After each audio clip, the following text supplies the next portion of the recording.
en mi oración. Amén. Bien. Primero voy a hacer un rápido, 1 Corintios capítulo 9. Vamos a estar aquí en los versículos 22 y 23. Y voy a dar un breve resumen y repaso de lo que hemos cubierto aquí. Observen en el versículo 22 que Pablo habla de cómo ha hecho todas las cosas para todos los hombres. He hecho todas las cosas para todos los hombres, para que por todos los medios salve a algunos. Hemos hablado de cómo Pablo estaba, en el contexto aquí, hablando de dejar libertades en cosas indiferentes, cosas que no eran ni aquí ni allá, en lo que respecta a la ley moral de Dios. No importaba si las hacía o no, como esta comida ofrecida a los ídolos que preocupaba a los corintios. Pensaban que los contaminaría. Pero la comida es solo comida. Dios hizo la comida. Los ídolos eran solo estatuas. No había realidad para ellos. Y entonces podían comerla. Podías comerlo y disfrutarlo. Era algo indiferente. No te contaminaba. Y no comerlo no te encomendaba a Dios. Era simplemente algo indiferente. Y entonces, Pablo estaba hablando de cómo podía renunciar a sus libertades, ¿verdad? Sus derechos. En este caso, si estaba renunciando a ese derecho, sería el derecho a comer. El derecho a comer la comida está perfectamente bien. Pero renunciar al por amor y compasión por los hermanos más débiles que tenían convicciones, que tenían una conciencia sobre esta comida que se ofrecía a los ídolos, y sentían que iba en contra de la voluntad de Dios comer esa comida. Y entonces, para no seducirlos a pecar contra su conciencia, renunciaría a la comida. ¿Correcto? O en el caso de los judíos, él renunció a la libertad de no participar en las leyes simbólicas externas. Esas ordenanzas, leyes dietéticas y demás del antiguo pacto, las que se cumplieron en Cristo. En Hechos 21, él renunció a su libertad de no cumplir con las formalidades de estas leyes externas para que, al cumplir con las formalidades de esas cosas externas con los judíos creyentes, pudiera ganar a esos judíos que creían en Cristo pero que todavía eran débiles en la fe, que no entendían la realidad del Evangelio lo suficiente como para darse cuenta de que estas ceremonias externas no importaban ni aquí ni allá. Él podía ganarlos para Cristo y para una mayor libertad en Cristo. Y es por eso que habla en ese pasaje. Si lo ojeas, verás que Pablo habla de ganarlos, ¿verdad? Ganarlos para una mayor libertad. Y ese es el contexto de renunciar a las libertades. Ahora bien, ¿cuáles eran las motivaciones de Pablo? Observa que habla de sus motivaciones y, como en el caso de cualquier cristiano verdadero, hay una interacción compleja aquí entre diferentes motivaciones. No se trata solo de una motivación en la vida cristiana. Es una especie de grupo, un colectivo de motivaciones. Y en primer lugar, en el versículo 22, él estaba motivado por los demás. Usted ve esto cuando él dice, él quiere salvar a algunos. Yo soy todo para todos los hombres, para que por todos los medios pueda salvar a algunos. Así que, hablamos mucho de esta motivación de los perdidos, ¿cierto? De cuidar a los perdidos, de compasión por los perdidos. Pero usted sabe, esa no es la única motivación para la evangelización. Esa no es la única motivación para dejar las libertades y caminar en amor. De hecho, en 1 Corintios 5, Pablo habla de una motivación que es mucho más prominente o mucho más fundamental que solo la compasión por los perdidos. Pero vimos su ejemplos de cómo él deseaba salvar a los judíos y a los gentiles también esta motivación para sí mismo. Dice que yo podría participar en el versículo 23 que va a ser nuestro versículo objetivo para hoy y esto lo hago por causa del Evangelio para que yo pueda ser un participante de él con ustedes ahora bien. Esta no es una motivación egoísta, ¿verdad? Las motivaciones egoístas provienen de la idolatría del egocentrismo. No es egoísta querer ser salvo. No es egoísta querer ir al cielo. No es egoísta creer en Jesús para la salvación y todas esas cosas. Pero hay un motivo para sí mismo en esto. Hay muchas motivaciones para el yo en la vida cristiana, ¿verdad? Por supuesto, Dios nos apela sobre esa base. Él dice, arrepiéntanse o todos perecerán igualmente. Él nos promete las bendiciones de la vida eterna, ¿verdad? Todo eso está orientado hacia un cierto amor propio que no es un amor propio desmesurado o lo que llamamos egoísmo. Así que hay un motivo para el yo en juego aquí también, para que él pueda ser partícipe del Evangelio con estos otros que también están siendo salvos. Y luego, el motivo principal, al que aludí, también dice, esto lo hago por causa del Evangelio.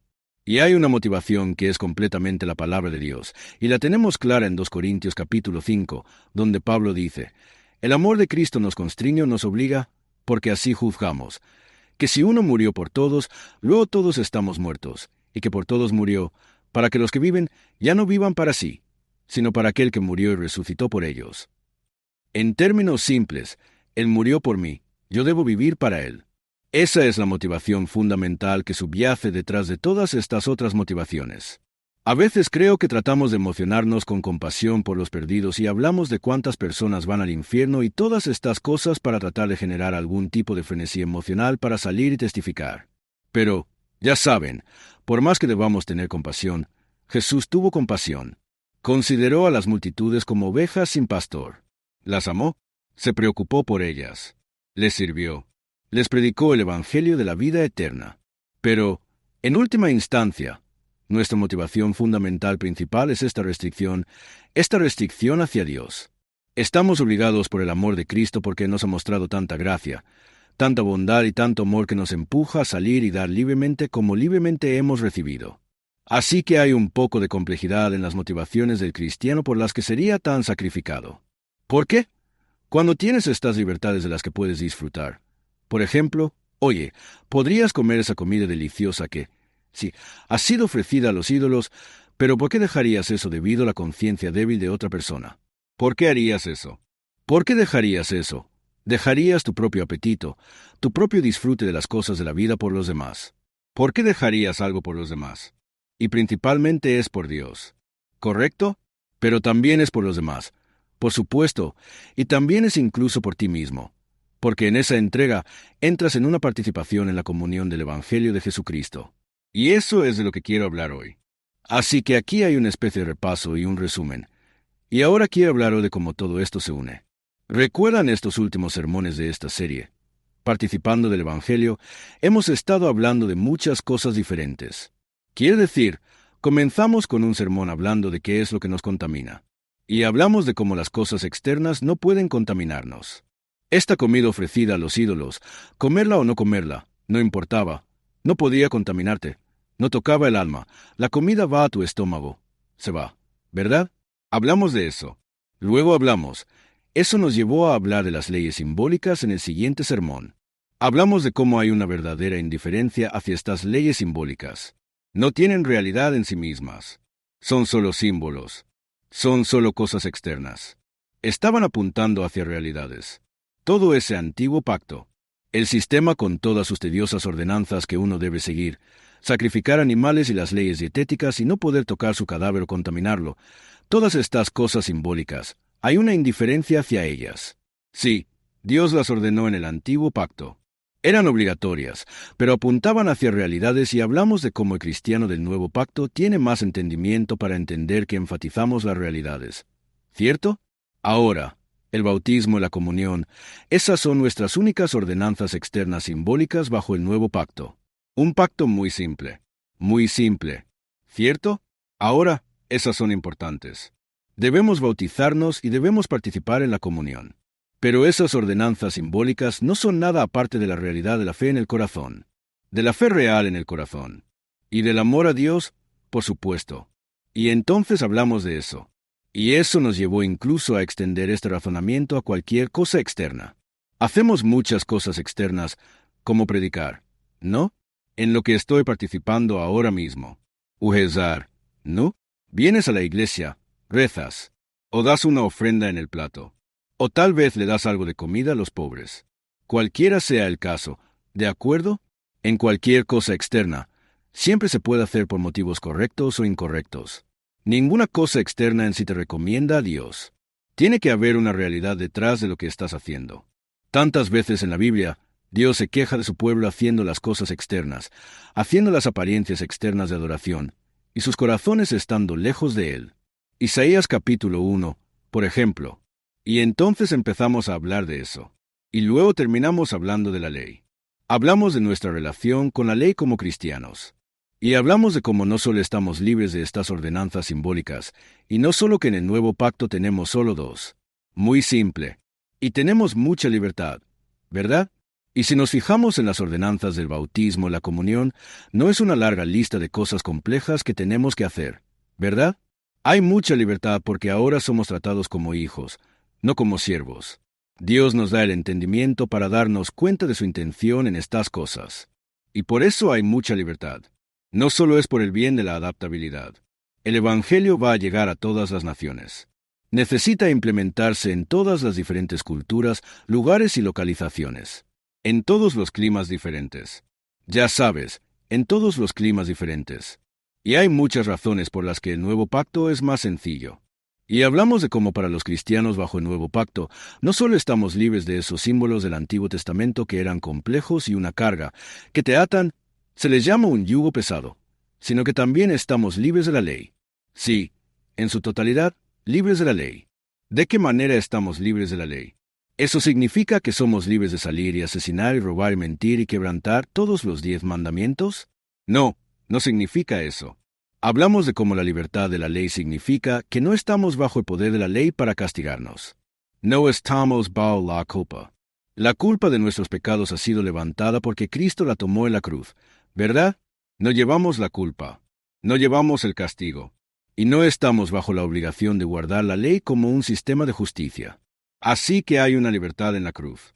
Hay una libertad en Cristo, en la gracia. Hay una libertad de las leyes simbólicas y las cargas de los símbolos externos. Y hay una libertad de la ley como este sistema en el que tratas de ascender al cielo. ¿Y en qué resulta toda esta libertad y libertad? Resulta en una maravillosa adaptabilidad que te permite concentrarte en lo externo en lugar de en todos estos tediosos rituales religiosos y cosas así, ¿verdad? O siempre enfocándonos en nosotros mismos, y si hemos hecho lo suficiente para ganarnos una posición correcta con Dios, tenemos paz con Dios a través de la cruz. Esto nos libera ahora para enfocarnos hacia afuera en el amor. Nos libera. La cruz elimina esa automotivación de tratar de luchar para estar bien con Dios por medio de todas estas cosas diferentes. No, estamos bien con Dios. Él nos acepta a través de Cristo, a través de la cruz. La ley se cumple. Tenemos paz con Dios. Tenemos una posición correcta. No estamos bajo un sistema de obras para tratar de ganarla. Él nos la da gratis a través de Cristo. Y ahora la recibimos gratis. Ahora sal y dásela a otros. Esa es la idea de toda esta libertad. Toda esta libertad debería resultar en que vayamos hacia afuera con gran adaptabilidad, con gran libertad y entendimiento, sin violar la ley moral de Dios, sino adaptándonos a diferentes culturas y diferentes costumbres y demás para ganar gente para Cristo. Eso responde a la pregunta de por qué. Si voy a esta, la pregunta que estoy tratando de responder aquí, la pregunta principal, si regresas al capítulo 8, comienzas con esta pregunta de la comida ofrecida a los ídolos. ¿De acuerdo? En el capítulo 9, tienes este evangelismo. ¿Cómo y por qué Pablo pasa de una pregunta sobre la comida ofrecida a los ídolos y termina hablando de evangelismo? ¿Cómo están conectados? Porque cuando se cumple la ley, puedes enfocarte en lo externo. Pablo está están sentados aquí discutiendo sobre si pueden o no comer ciertos alimentos. Y Pablo no está enfocado en estas cosas externas. Está enfocado en la realidad del Evangelio, que es la fe que obra por amor. ¿Y cómo se expresa el amor? Evangelismo, Alkins. Puedes ver esto en las iglesias. Voy a hablar de esto hoy. Puedes verlo. Tendemos a hacer esto, las iglesias en Estados Unidos. Nos quedamos atrapados en nuestro sistema religioso que tenemos aquí y el alcance muere. ¿Vías? Y lo mismo puede suceder. Y cuando te das cuenta de tu libertad en el Evangelio de estas cadenas de ordenanzas simbólicas y de tratar de guardar la ley para hablar bien con Dios, bueno, eres libre. Eres libre y ahora puedes enfocarte. Estás libre para enfocarte y compartir esa gracia y ese amor con otros. De eso es de lo que quiero hablar. Quiero hablar de 3 maneras diferentes hoy. Y si eso no tiene sentido, creo que estas 3 maneras consolidarán todo y puedes imaginarte 3 tipos diferentes de personas. ¿De acuerdo? Y todo esto se aclarará con estos 3 personajes diferentes. ¿De acuerdo? Piensa en un personaje como estos corintios que tenían conciencia o conciencia débil acerca de comer la comida ofrecida a los ídolos. ¿De acuerdo? Esta es la ley. ¿De acuerdo? La ley. Lo llamamos Señor Ley. Ese será nuestro personaje. ¿De acuerdo? Señor Ley. El Señor Ley, él está preocupado por las cosas externas. Su enfoque, correcto, su manera de caminar, él piensa, en la fe, está todo atrapado en estas ordenanzas externas. Él tiene que hacer todas estas cosas, tal como hablamos de cómo los católicos romanos y los ortodoxos complicaron las ordenanzas. ¿Cierto? Con el tiempo, agregaron más y más ceremonias y rituales, todas estas bendiciones a la luz de las velas y cosas y unciones, y lo hicieron tan complejo que parecía el antiguo pacto. Ese es el Señor ley. Él está todo envuelto en la religión externa. ¿De acuerdo? Y luego, por otro lado, lo llamaremos Señor legalismo. ¿De acuerdo? Oh, perdón, no Señor legalismo, eso es ley. Licencia, ezer licencia. El Señor licencia al menos tiene el conocimiento. Está bien, al igual que estos hermanos más fuertes en el capítulo 8. Ellos entienden su libertad de estas cosas externas. No están atrapados en todas estas ordenanzas y si la comida literal los contamina o no. ¿De acuerdo? La licencia entiende. Tiene conocimiento. Pero la licencia toma ese conocimiento y lo usa para satisfacer la carne. Al igual que esos cristianos eruditos en Corinto que entendieron su libertad en las cosas externas. Ellos entendieron que la carne ofrecida a los ídolos era solo carne. No importaba. Ellos podían comerla. ¿Cierto? Pero pasaron por encima de las conciencias de sus hermanos porque se preocupaban más por su vientre que por sus hermanos y hermanas en Cristo. Eso es libertinaje. Cuando entiendes la libertad que tienes y luego la usas para gratificar la carne. Ese es el Señor libertinaje. Entonces tienes al Señor como un personaje, atrapado en estas cosas externas. No entiende cómo el Evangelio lo liberó de las cosas externas y estas restricciones que lo atan. Y luego tienes al Señor. Libertinaje que, sí, tiene conocimiento, pero no amor. No hay amor. Porque vas a usar esa libertad que tienes para una de dos cosas. Vas a usarla para seguir la carne o el espíritu. Y entonces tienes al Señor aquí que es un legalista. Y tienes al Señor. Libertinaje aquí. ¿Y a quién crees que tienes justo en el medio? Tienes al apóstol Pablo, la gracia, el verdadero camino de la cruz, que es una manera de entender. Como Pablo está de acuerdo con los cristianos eruditos, entender tu libertad. Sí, eres libre en nuestras cosas. Pero, al mismo tiempo, usar esa libertad para servir a otros y para servir a Dios. Esos son tus tres personajes. Esos son tus tres personajes. Tienes al Señor tienes al Señor Laicens, y justo ahí en el medio tienes al Señor Grace, el apóstol Pablo, mostrándonos el camino, el ejemplo, el verdadero camino de la cruz. Mira, estos tipos aquí, el Señor no entiende que Cristo murió en la cruz. Él no entiende que su viejo hombre fue crucificado. Él no entiende que estamos muertos a la carne. Estamos muertos a todas estas obras externas de la carne tratando de trabajar para el cielo. Cristo en la cruz realizó esa obra. Él pagó la expiación. Él pagó por nuestros pecados que habíamos quebrantado la ley de Dios y cumplió toda la justicia de la ley. Y aquí está el Señor pensando que la verdadera vida espiritual y andar en el Espíritu está envuelto en mantener todas estas cosas externas. Correcto, y el Señor licencia aquí. Él no entiende la resurrección.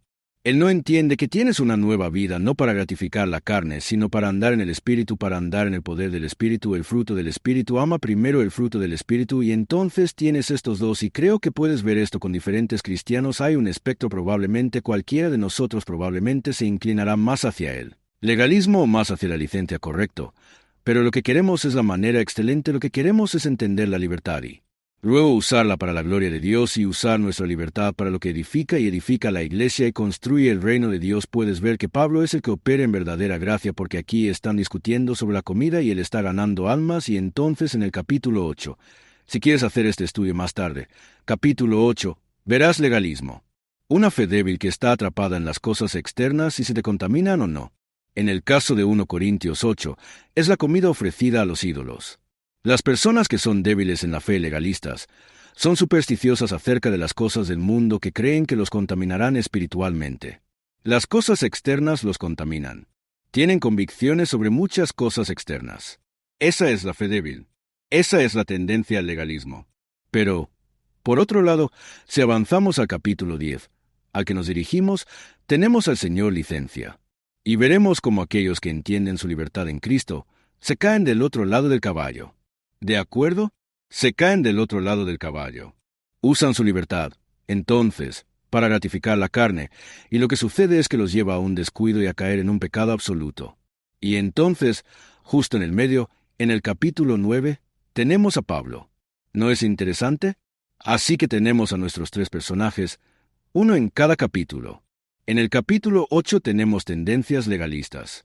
En el capítulo 9 tenemos a Pablo en medio con la cruz. Y luego tenemos la tendencia a la licencia en el capítulo 10. Todo está ahí. Y si tan solo pudiéramos entender este texto, 1 Corintios 8 a 10, a través de estos tres personajes y las tendencias, y tratar de lograr ese equilibrio por gracia, ¿cierto? Por dependencia del Espíritu Santo. Lograr el equilibrio de esa excelente manera de andar en el Espíritu. Vamos a entender. Quiero darles solo algunas tendencias de cada uno de estos tres personajes. ¿De acuerdo? Primero, me voy a enfocar en el legalismo. Estos son los creyentes débiles. Aquellos que son débiles en la fe tienden a ser demasiado escrupulosos con las cosas externas asociadas con lo demoníaco. Por otro lado, de Romanos 14, aprendemos que aquellos que son débiles en la fe tienden a ser demasiado escrupulosos con las cosas externas asociadas con la adoración a Dios.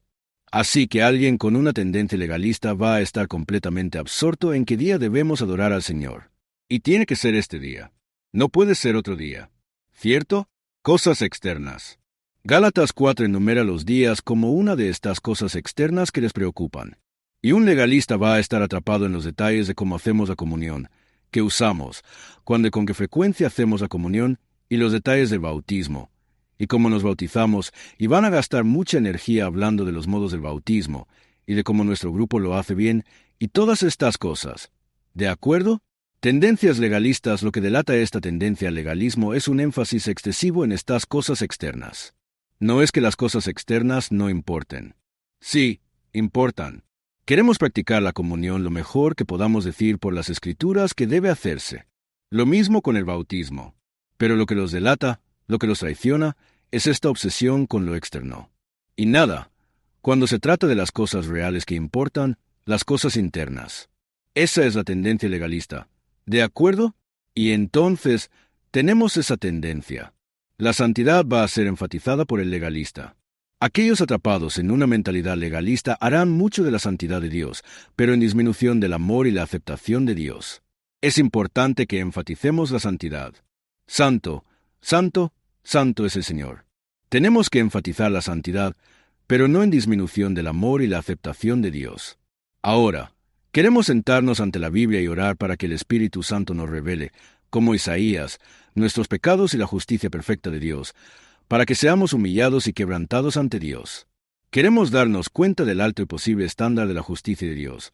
¿Cierto? Todas esas cosas son buenas. La santidad de Dios.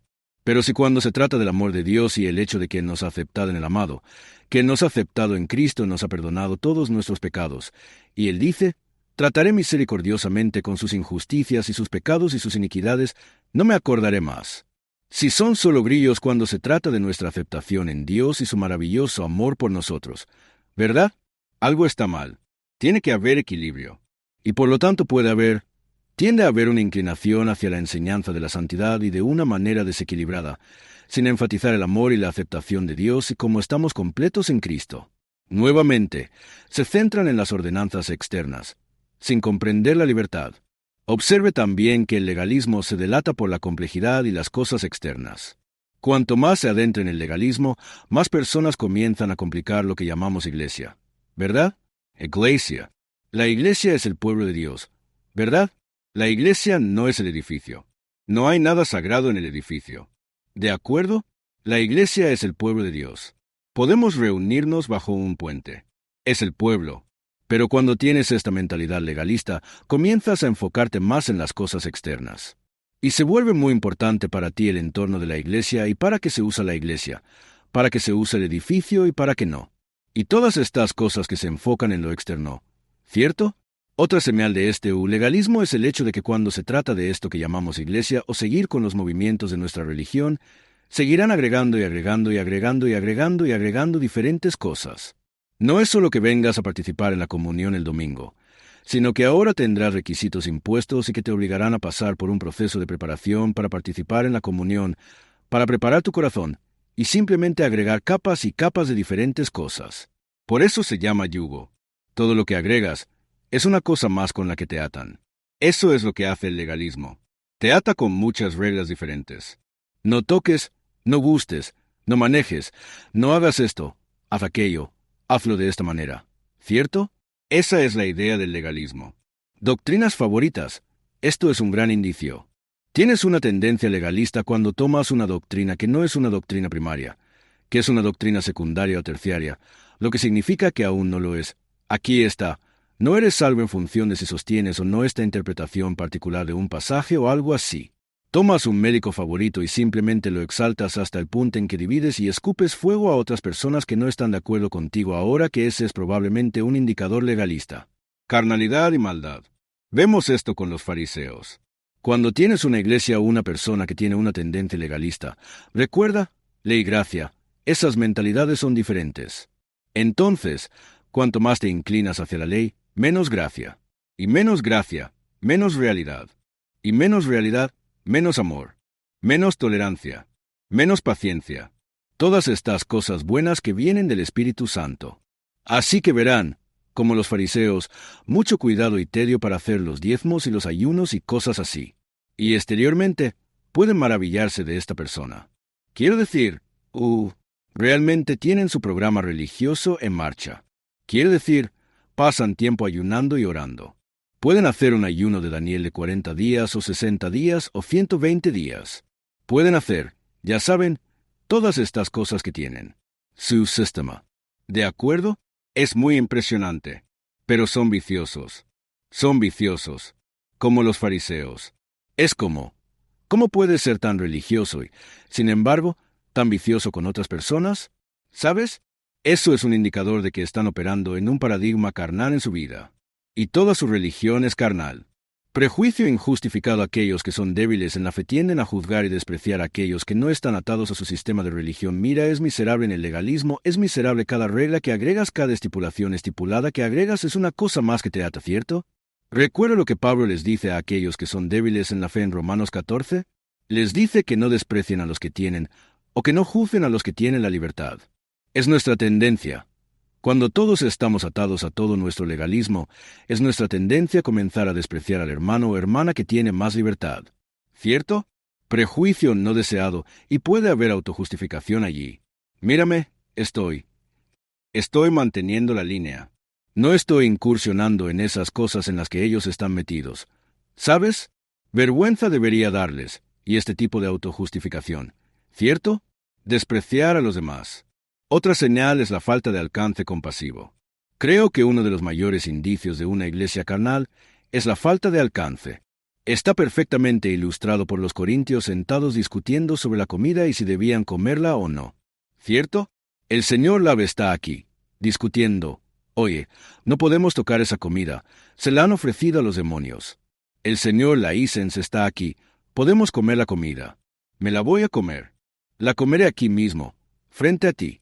Y Pablo está tratando de volver su atención a las naciones, a las personas que necesitan ser salvadas, hacia afuera. ¿Cierto? Está perfectamente ilustrado por la iglesia de Corinto.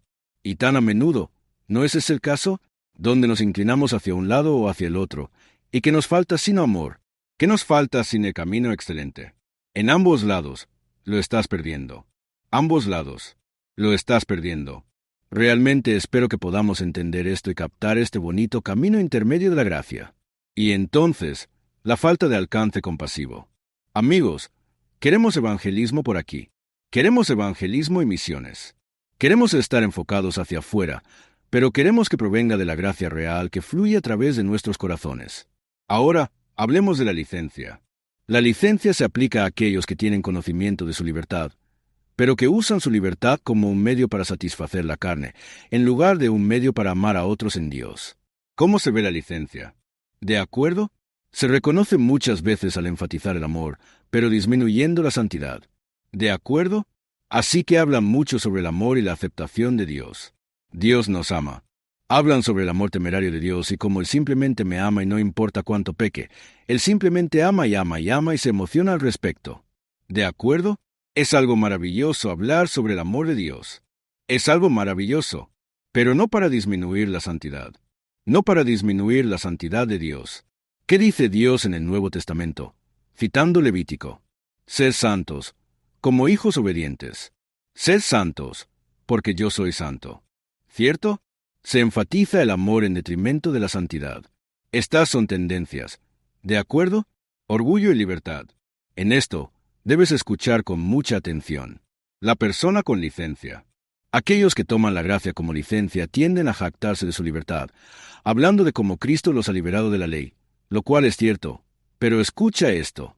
Se regocijan de estar libres de todo lo que huela a severidad o abnegación en la religión. ¿Escuchas eso? Así que hablan de libertad y celebran su libertad en Cristo, con razón, pero eso los lleva a este desprecio de todo lo que para ellos parece severidad en la práctica cristiana. De hecho, la tendencia es que esté marcada por un desdén por lo que se llama enseñanza por obras. ¿De acuerdo? Y de alguna manera le ponen esa etiqueta a todo lo que suena como que exige o tiene exigencias sobre la forma en que viven. Tales cosas son etiquetadas para ellos como legalismo, moralismo y salvación por obras. Otra marca de la licencia, Señor. Licencia es el descuido. Y el descuido, como dije antes, es una señal de un corazón falso. Donde la licencia ha echado raíces, se establece una vida relajada y mundana y una actitud generalmente despreocupada hacia las cosas espirituales. Es una especie de seguridad carnal. Scientate, relegate. Jesús lo pagó todo. Simplemente disfruta la vida, ¿verdad? Ese tipo de actitud. Verás que, característicamente, con la licencia, también está orientada a los sentimientos. Esto tiende a hacer que se le da mucho peso a los sentimientos, que se siente bien, porque en el fondo de todo, la persona que cae en la licencia es un complaciente de la carne, ¿verdad? Todo el motivo subyacente de su vida ahora es complacer a la carne, al igual que estos cristianos conocedores de la corte, sabían que su libertad era correcta y así sucesivamente, pero el resultado final era alimentar sus estómagos con la comida ofrecida a los ídolos. No era amor a Dios ni a sus hermanos y hermanas. Pisotearían a sus hermanos y hermanas y disfrutarían de su hamburguesa, ¿verdad? Y entonces, tiende a enfatizar más los sentimientos, ¿verdad? Mientras que el legalista tiende a estar más atado al deber, como, ¿cuál es la voluntad de Dios?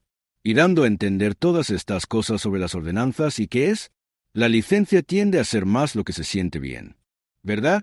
Tiende a ser más de esa manera. Y también eso puede llevarlos a atropellar a aquellos con conciencias débiles. Esto sucede en las iglesias todo el tiempo. Sus pastores vienen y tal vez tengan más tendencias a la licencia. Tendrías que juzgar caso por caso. Pero de repente cambian todo en la iglesia. Pasa del antiguo coro y ahora tienen esta banda de adoración allí con toda la música más reciente y mucha gente se va. Tienen problemas de conciencia sobre muchas de estas cosas externas que están cambiando la adoración, ¿verdad? Y algunas de ellas son muy legítimas porque no debemos conformarnos a este mundo. Pero muchas de estas cosas que el pastor podría cambiar son cosas externas, y algunas de ellas no vienen ni al caso. Pero, ¿qué hacen? En su deseo de obtener el sentimiento o la experiencia de adoración que quieren, ¿verdad? Así que todo el mundo se siente bien en la experiencia de adoración. Están dispuestos a pasar por encima de las conciencias de los creyentes que han estado allí durante 15 a 20 años, 30 años. ¿Vías? Así que sucede. Sucede de muchas maneras diferentes, orientado a los sentimientos. Y luego, yo llamo a esto el espíritu impío. Esta es una tendencia de libertinaje, donde la gracia se toma como licencia para satisfacer la carne. El espíritu no puede involucrarse. Escúchame, el espíritu no tiene nada que ver con el libertinaje. Es complacer a la carne. Estás usando tu libertad para la carne. El espíritu no está allí. ¿Correcto? Entonces, ¿qué es esto que están llamando el Espíritu Santo? Porque hablan mucho del Espíritu Santo. Reemplazan al Espíritu Santo. Aprendemos de Romanos 8 que el Espíritu Santo es un espíritu que mata el pecado. Es un espíritu que mata la carne. Hace morir las obras del cuerpo, la carne. El espíritu odia las obras de la carne. Con un odio apasionado no podemos. Se deleita el espíritu en matar la carne, porque la carne es malvada y anticristo. Y entonces, si tienes licencia, estás infectado con licencia. En la medida en que estás infectado con licencia, estás expulsando al Espíritu Santo. Porque el Espíritu Santo va a matar eso. ¿Qué tienes entonces? Hablemos del Espíritu. Sustituyen al Espíritu Santo que haría morir esa carne. Lo sustituyen por esta idea del Espíritu Santo que está más atrapada en las experiencias, dándote experiencias y haciéndote sentir de cierta manera, sintiéndote bien, ¿cierto? Pero no mata el pecado. No mata el pecado. Yo lo llamo el espíritu impío. Es un espíritu falso. Pablo habló a los corintios acerca de recibir otro espíritu. Y ahora hablemos de la gracia. ¿De acuerdo? Hablamos de la tendencia del legalismo y algunas maneras de pensar en eso. Las tendencias del libertinaje y maneras de pensar en eso. Amigos, vayamos un poco más allá, justo por la línea media. Entendamos que Dios es santo y sus estándares son altísimos. Pero entendamos que su amor es tan profundo como el océano. Él nos ama y nos acepta, ¿cierto? Y entendamos que cuando somos salvos, no somos salvos para vivir para nosotros mismos. Somos salvos para vivir para Dios y para vivir para los demás. Caminemos ese hermoso camino del camino de la cruz, el camino de la gracia, ¿cierto? No seamos como las personas con licencia que no quieren nada. No quieren tocar nada que huela a abnegación. Amigos, no se puede tener la vida del Evangelio sin abnegación. Jesús dijo, si vas a venir en pos de mí, debes negarte a ti mismo, tomar tu cruz y seguirme. ¿Cierto? Y no nos desviemos del lado del legalismo y nos quedemos aquí haciendo lo que tenemos que hacer y no buscando el rostro de Jesucristo y estando llenos de gracia por dentro. No nos desviemos de ese lado tampoco. Andemos por ese lindo camino angosto del camino excelente. Amén. Realmente se trata de buscar el rostro de Jesucristo. Realmente se trata de eso. Quiero decir, si lo miras. Entonces, ¿qué es la gracia? ¿Cómo se caracteriza la gracia? Bueno, Pablo es el ejemplo.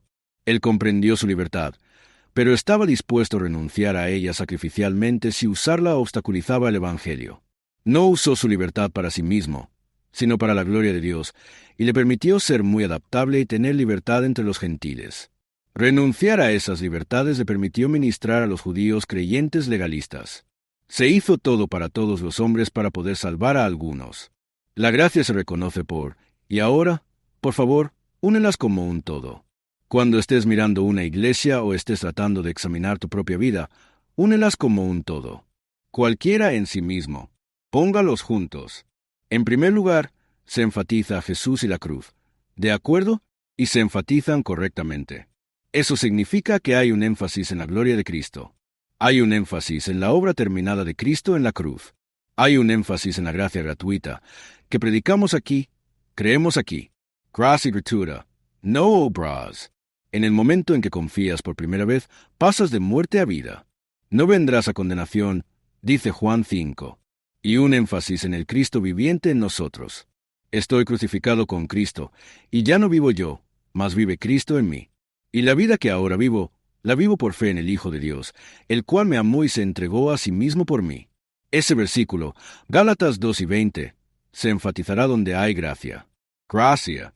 La abnegación se enfatizará donde se enseñe el verdadero camino de la gracia.